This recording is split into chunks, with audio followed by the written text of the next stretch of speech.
Hello and welcome to Inside the Nest here at Spencerville Adventist Academy. Today we have Darian Fuller. What's up? Liliana Wright, which is me, and Michelle Alice. So what is Inside the Nest? Can you guys tell me about that? Darian? What's Inside the Nest? Oh, I'm sorry. Okay. For your first-time listeners, Inside the Nest is Spencerville Adventist Academy. Spencerville Adventist Academy's radio broadcast show. So, yeah. So, Michelle, what will be on Inside the Nest? What will be broadcast? Inside the Nest has many segments. One of them is Babble, which I am co-host of, along with Liliana Wright. And we have other segments that will be interesting, so keep on listening. All right. So, Darian, if no one knows where Spencerville Adventist Academy is, where would you describe that location? I would say it's around the DC area. The school itself is kind of like by itself, I guess. All right. So, I guess we'll get started with our first show today. Wait, why don't we share a bit about Spencerville? All right, yeah. Okay, Michelle, you go for it. Okay, so, I'm a junior now. I've been at Spencerville for 2 years, and I can definitely say my experience has been very great. I know I've grown a lot in Christ, and it's a great place to be. Very friendly. I did not expect the school to be as friendly as it is. A very heartwarming place, and it's a good environment. So, yeah. Darian, you want to share your experience? Yes. I'm Darian. This is my first year at Spencerville, but for the couple weeks I've been here, it's been very great. And, senior year anyway. So, yeah. All right, well, I'll tell you guys a little about my experience. This is my first year here, and my dad is the vice principal of the high school side. So it's kind of interesting to be staff's kid and also new at the same time. But like Michelle said, it's very warming here, and everyone's very friendly, so it was easy to adjust. And I'm also a junior, like Michelle. All right, so let's get started on our first show. Do you want to tell them what the segment is called? Of course. So this show is Babble. And here we will be talking about different things that arise in our everyday lives that can be found in the Bible and stuff that teens get affected with. You want to elaborate on that? Just everyday struggles that we have, and so just what God has to say to us according to the Bible and how He speaks to us on nowadays. Because obviously we don't live in the same time as the Bible days, but God always has something to say to us. All right, so today's topic is peer pressure. What comes to mind when you hear the words peer pressure, Darian? Like, someone pressuring you to do something, like a group of friends around this one kid and they pressure him to do something that he really doesn't want to do, but he just does it just to fit in. Now, have you seen that happen at any schools you've been to? Well, from personal experience, yes. There's been a lot of peer pressure. It's like runs rampant in teenage life. And you, Michelle? Yes. Most of all, I came from a public school, so I always knew what my morals were, and I was very different from the other kids. I knew that from the start, but you could always feel that pressure to, go to the Friday night games, or the homecoming dances and all these things that, I don't know, it seemed normal for other kids to go to, but for me, it was just I have church Saturday, Mm-hmm. Or, yeah. So definitely it was hard because I did experience a lot of peer pressure from the people I was around with, and but thankfully I didn't fall into it. But it always does have an effect on you, whether you want to or not. I did notice it did, I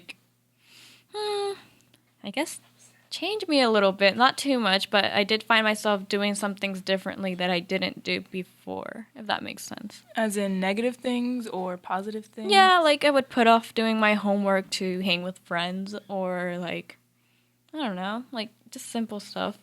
But not like anything. I mean, I always knew my boundaries and stuff, but there's always good peer pressure as well. I guess coming to Spencerville, I got a lot of peer, like not peer pressure, but I got a positive influence. I made better friend choices, I guess you could say, like friends that that if I said I have homework, they'd be like, okay, cool, and then we'd hang out but do homework at the same time. So that was nice. So this one website I have up here says that there are 3 ways peer pressure can affect you. It can affect you directly, indirectly, or individually. So what does that mean? I think when it means directly, that could mean saying like people can do it verbally. Peer pressure can happen verbally. Indirectly, I guess it says it's not as obvious to you. So you might be planning on like going to an activity and you don't notice that the people around you are actually influencing you to go to that activity, but to you it's like, oh well, no, I actually wanted to go, kind of thing. Individually, I've never heard of that, but it says sometimes the pressure comes from you. Feeling different from a group can be hard. Sometimes this happens when people move to a new city or start a new school. I think that happens to a lot of us and we don't realize it because it also says like we feel unsure about ourselves, and I feel like that speaks to teens and their self-confidence and how that can impact the choices we make and people we hang out with, places we go, things we do, things we listen to, all that stuff can be affected by that. And I also think that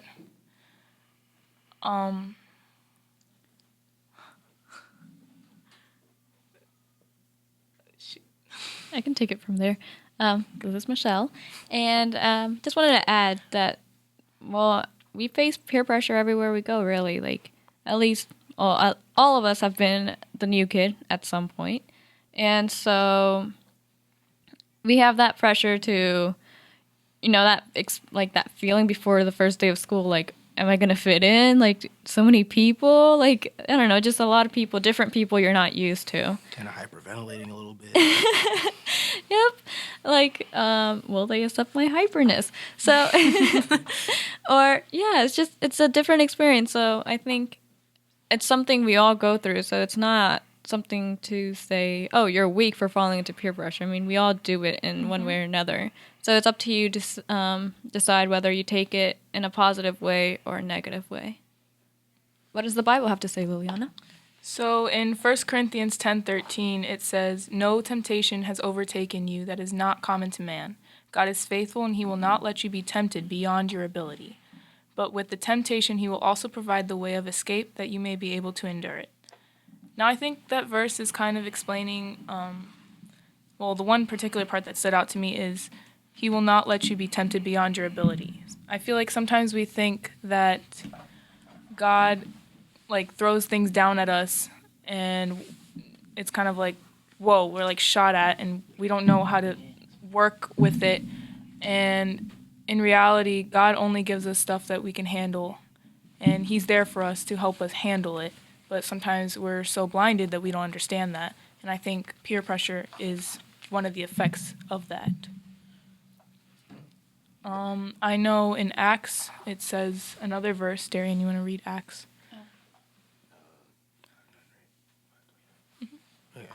Okay, this is Darian. Acts 5:29 says, "But Peter and the apostles answered, we must obey God rather than man." That is a really good Bible verse because peer pressure is a major example of just following man in what's going on and not what the Bible has in what it says. So, if this verse was applied, it would, probably make it a little bit easier because God is always the surefire way to everything. Like he's the answer for everything because he gives us the answer, like a big cheat sheet. Michelle, you want to share a verse as well? Okay. So 1 Corinthians 15:33 to 34 says, "Do not be deceived. Bad company ruins good morals. Wake up from your drunken stupor. Whoops. Wake up from your drunken stupor, as is right. Huh? Drunken stupor. Oh, okay. I'll read that over again. Do not be deceived. Bad company ruins good morals. Wake up from your drunken stupor, as is right, and do not go on sinning, for some have no knowledge of God. I say this to your shame." There's a phrase in Spanish that my mom always tells me is, "Dime con quién andas y te diré quién eres." It's like, tell me who you're with, and I'll tell you who you are. And friends make a really big impact on you. So, yeah, it's something to keep in mind when you're the new kid or, yeah, just keep that in mind. Make good choices. Always, if you feel like you need to pray about it, then you probably should. Okay, so I know before we were talking about peer pressure and how it affects teens. Obviously, that's the whole theme for today. But we never really talked about how, like, to help people who are dealing with peer pressure, like tips or stuff like that. So, Darian, do you have any tips that you think could help teens or anybody actually listening? Well, for one, I suggest, if it's something you really don't want to do and you know it's wrong and it goes against your belief or morals, I really say, you have to say no and you have to stick with it. Like, don't buckle under the pressure. Nice. Michelle, any words? Words of wisdom.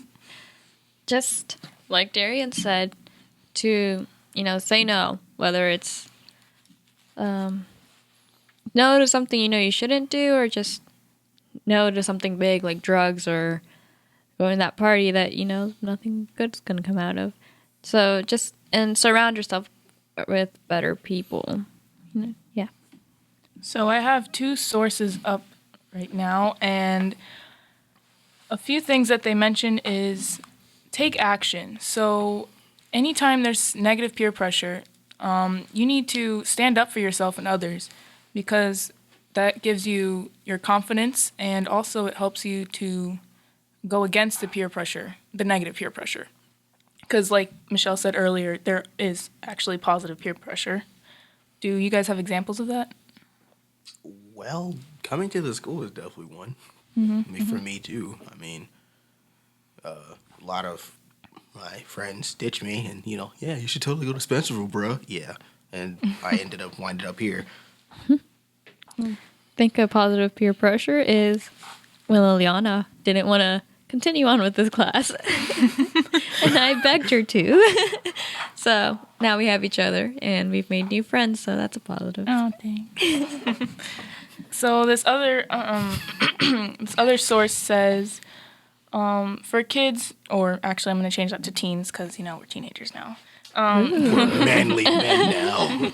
For us to deal with peer pressure, 4 things it says: stay away from peers who pressure you to do things that seem wrong or dangerous. Okay, that's pretty obvious.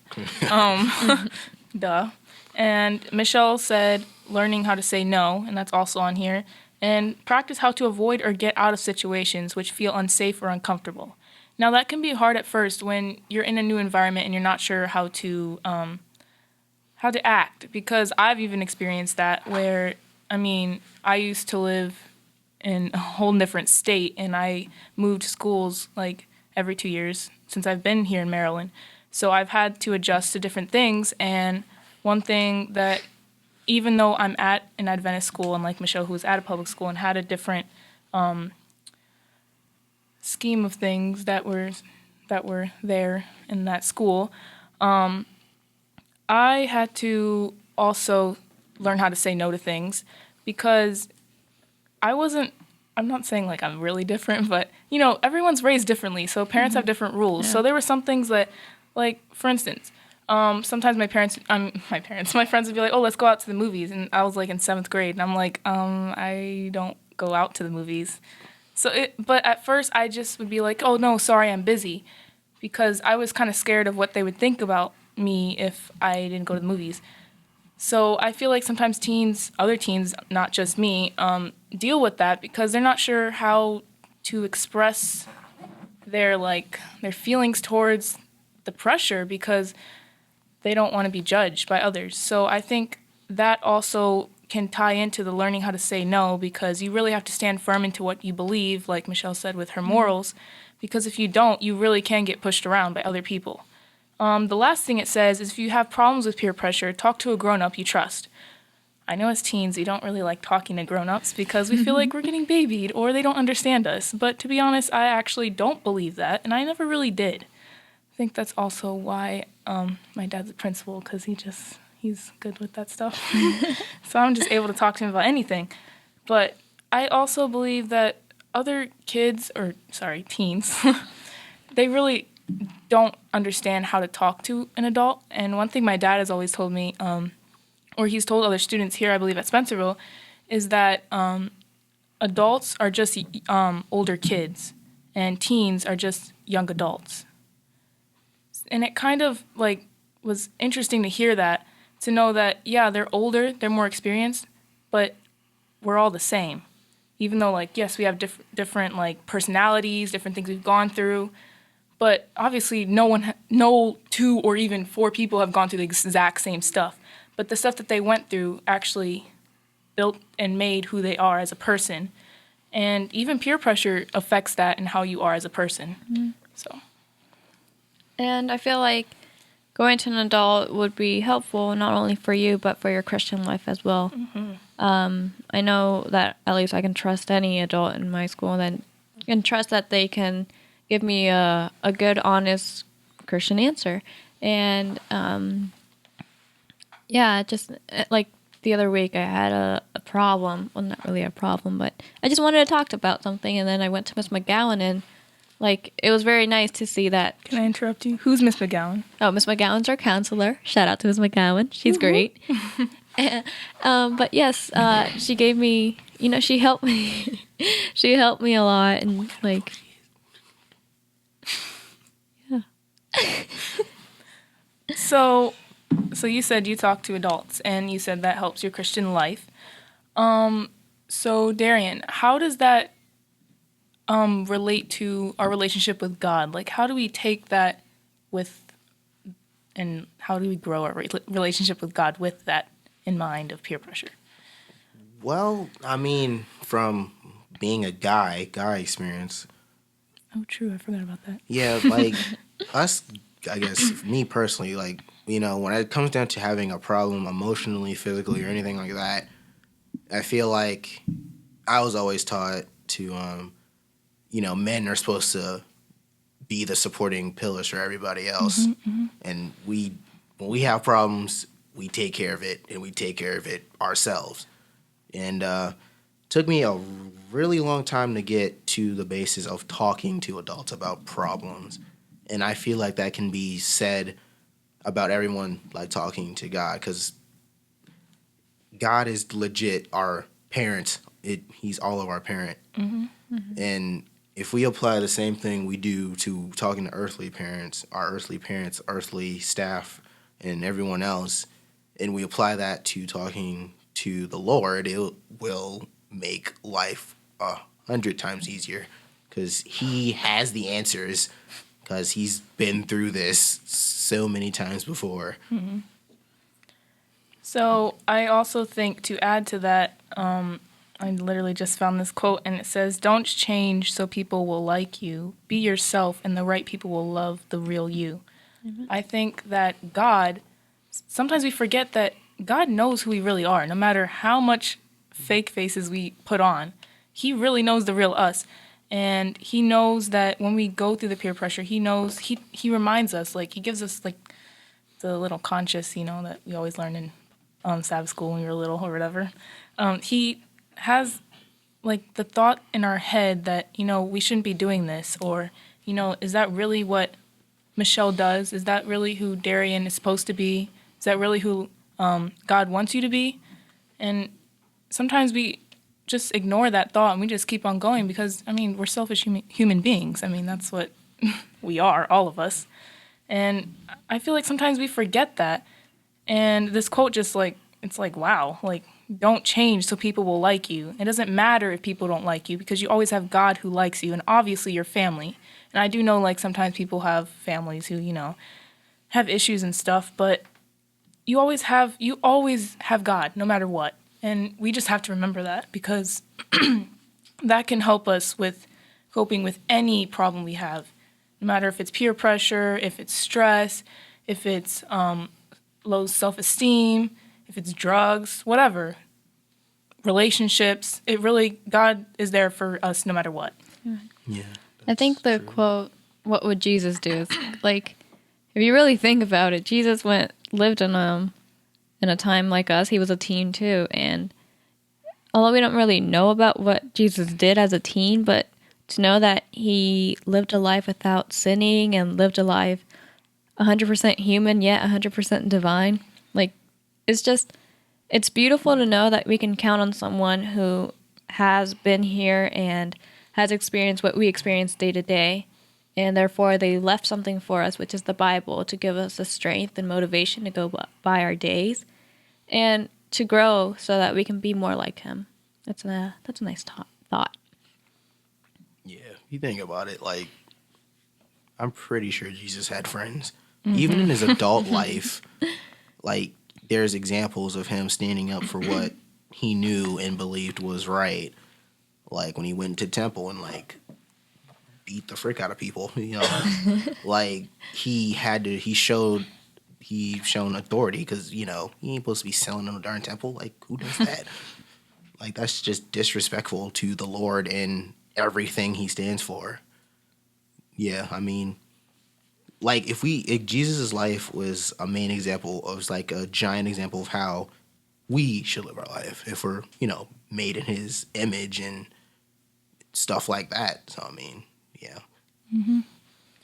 I feel like sometimes teens in general, we fall into peer pressure because we want to be accepted by everyone. And that goes back to the same thing I was saying before that, God's there for us. He loves us no matter what. So we're always accepted by God. But sometimes we feel like, we want to be the popular kid at school. We want to be the one who everyone talks to or is known for being the coolest one or even the richest one, whatever. And sometimes that kind of, not sometimes, I'm going to say like 90% of the time, that affects our decisions that we make. And us as teens, we think that our decisions don't matter or aren't going to affect us later. So it's like, oh, yeah, well, I mean, I don't know how to give an example, but like, Well, I mean, I got one. all right, go for it. The perfect example is like smoking cigarettes. True. My dad tells me this story all the time about when he was a teenager. Because, like, his friends gave him a cigarette and, like, pretty much almost called him a punk if he didn't smoke it. So he smoked it. And, like that, he was like, it was a habit. Even, like, to this day, he still smokes. And every time I go outside and be like, Dad, do you even like smoking? He's like, no, I can't stand smoking, but it's a bad habit I've had since my teenage years because I was pressured into it. Something that he regrets, like, daily. And that's a perfect example of how, like, our decisions in our teenage years can affect us forever in our whole life. Yeah, some people just think like you're known as something in high school, and once you leave, you can just drop it and start over. But really, in a way, it still impacts your personality. It sticks with you. Yeah. So maybe you do start somewhere and you start fresh, but deep down, like, I don't know, it's just always with you. So just making good decisions and, being surrounded by the right people, it'll come a long way. It'll take you to the right path. And, well, that's what we all want.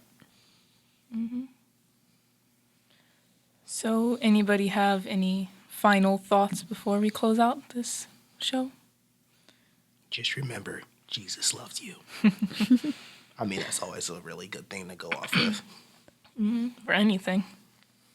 To stay true to yourself, to keep a relationship with God if you feel like you don't fit in, and to just remember that Jesus went through what you went through. So you're not alone, and He speaks through us through His Word. So never forget that. And if your friends aren't there for you, they're not true friends. Oh yeah. I found another quote. I just love quotes. It's not hard to make a decision once you know what your values are. I think that at first I That read that is and I was like, Deep. but yes, yeah. Like I have to keep reading it over and over again, but I'm going to read it again. It's not hard to make decisions once you know what your values are.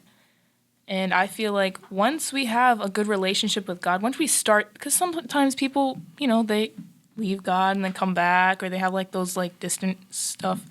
But if we stay true to God and what He wants us to do, like the quote said, it's not hard. It's not going to be hard to make any decisions because we know what decision is right for us because that's what God is telling us to do. Whereas there's teens who, there's people who don't believe in God, so they're not going to follow His plan. I'm not saying they're not going to do things right. Obviously, there's people who don't believe in God who do things right. But for us Christians, or if you want to go even specific, Seventh-day Adventists, here at Spencerville, I believe that to honestly help our school, we kind of just have to accept each other for who we are. And I know we just started like that bullying prevention program thing here. And I feel like, I was hearing a bunch of people talking about it and they're like, oh, here they go again kind of thing. Like, oh, they're always trying to help us with the bullying thing. There's no bullying happening here. And then you walk down the halls and you hear racist comments at people being said to people. You see like little jokes here and there that people are like, but like their shirt said, not every JK is an LOL. I know that's kind of lame, but still. It's true. Yeah, it is. And I feel like sometimes we forget that. So, yeah. You guys think this was a great first show? I do. That was an awesome quote. Again, Jesus is a prime example. Like, because you could tell he had his morals and beliefs in place. That's why it wasn't hard for him, no matter peer pressure or anything other temptation that came around, because he had those morals locked in like cinder block. Yeah. All right. Thanks for listening, guys. This is our first Bible Babble segment with Darion, Liliana, and Michelle. Keep tuning in because we will have more shows up soon and you will love them. And we're going to have several of them. So please keep listening. Oh, and we'll have more segments for you. So, of course. Oh, and also on this particular show, we usually have guests come in. But this time we wanted to kind of like just start off easy to give you guys a little feel of what it will be about. But next time we for sure will have a guest come in just so you can have an adult perspective as well as a teen's perspective. And just like Darian was like, oh yeah, a guy's perspective, So it's good that we have him here. So you can get a guy's perspective, a girl's perspective, and also a pastor or a chaplain or someone religious or even not religious. Obviously they're Seventh-day Adventists we're going to bring in, but yeah, an adult's perspective if you want to go easy like that.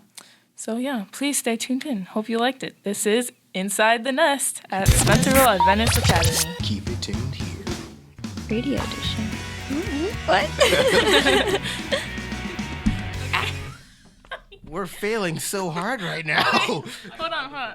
I'm ready. I got this. Martinez